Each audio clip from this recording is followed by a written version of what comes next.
you had a great summer, relaxed, refreshed, and ready to start a new year. Yeah. So the first announcement is that we have 7 brand new Google certified educators in Yeshiva Flatbush. One of them just walked out the door. We're very proud. It's a great start to our initiative. So we have a Google certified educator initiative for Yeshiva Flatbush. Our goal, our dream is that everybody should be a Google certified educator. If you are interested in becoming a Google certified educator, we want you in our Google Classroom for Tech Tuesday. There is a form. So you're at the end of the class, you're going to go into the Google Classroom, fill out the form, it's just your name.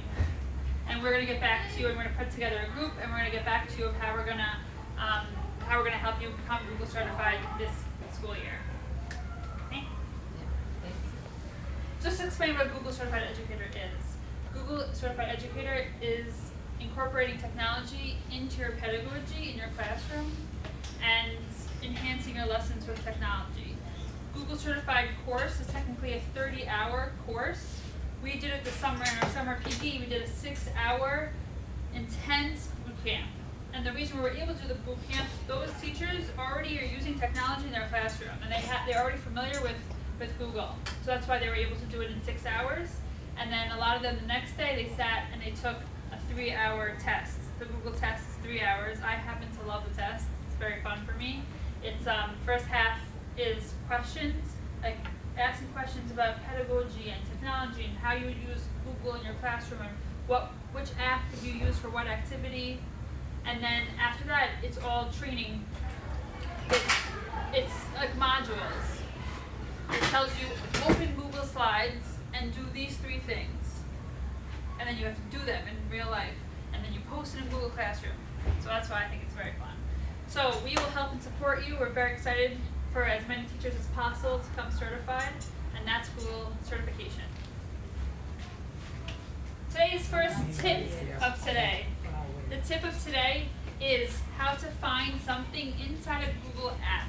Google Sheets, Google Slides, Google Docs. Let's say you have a report and you have a student's name in a lot of places. Let's say you want to duplicate that report for a different student. So you need to find that student's name and change it. So it can take forever if you're going to look through and click and delete and replace. So here is the easy way to do it. Control F. Inside, this is a Google, right? This is a Google slide. So if I click Control F in a Google slide, on the top right corner, it will let me find anything I want. In the Google slide? Anything, Google Slide, Google Sheet, Google Doc, any Google app. So let's say I want to find the word Google.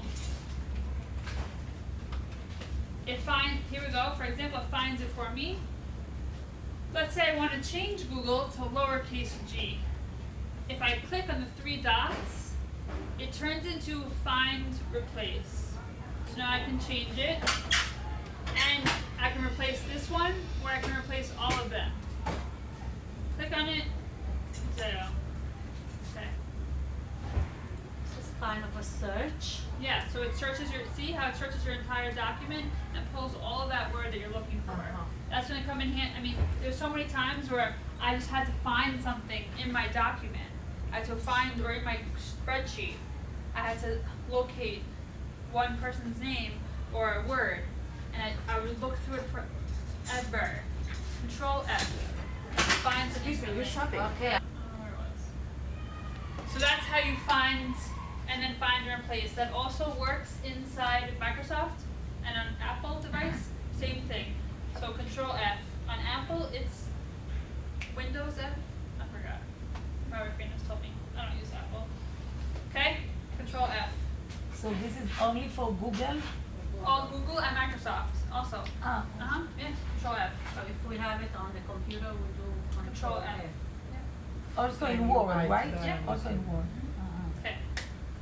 A little bit of a reminder from last year, but it's housekeeping to start your year off right. A reminder to archive your Google Classrooms.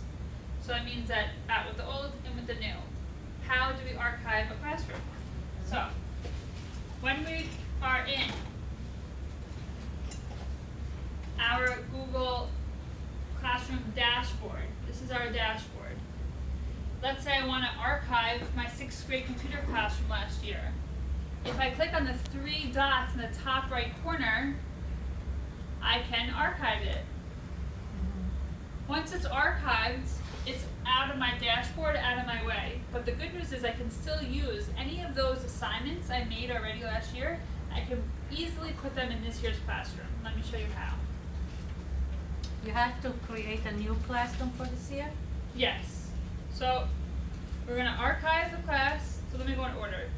First, we're going to archive the old class. Okay? This is my new one. So then we're going to click Create New Class. In the top right corner, there's a plus button to create a class. So we're going to archive the old class. We're creating a new class. And then I'm going to show you how to reuse a post from last year. So if I open my class, it's not mine, sorry. If I open my classroom, and inside classwork, I go to make a new assignment. Instead of clicking on new assignment, I'm going to go to the last option, which is reuse posts. So once I click reuse posts, it lets me pull from any one of my Google Classrooms I've ever made. So I open the one I want, and then I find the assignment that I want to use, and I click reuse. And it's going to transfer it automatically. It's bringing me a brand new post. I have an add-on. It's going to make a brand new post for this year. And notice it says create a new copy of all my attachments. So it creates brand new clean for my new students.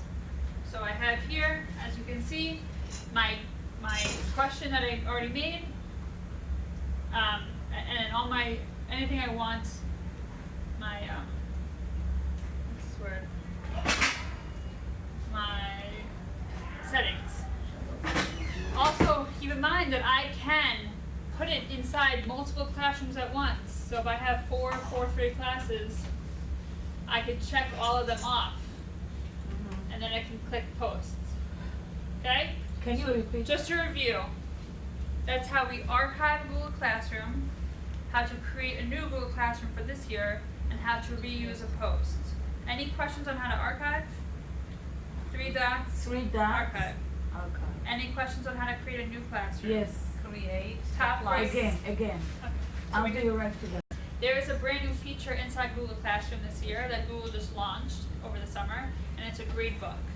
Before, when you would grade your assignments on Google Classroom, it could go to the student, but it would just float in outer space, kind of.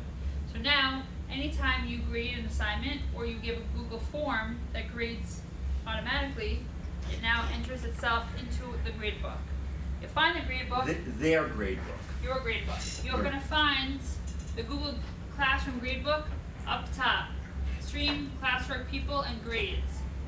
I don't have any. Let's go back to Tuesday. Alright. Anytime you put an assignment on your Google Classroom, it will create a column titling what the assignment is, and if you have a due date, the due date will pop up. When you grade your assignment, the grades automatically populate into your grade book. So you have a nice spreadsheet of all your grades, and what's really cool is when you do a quiz, it automatically puts it in for you. It grades it for you, and it puts it in the grade book for you. If you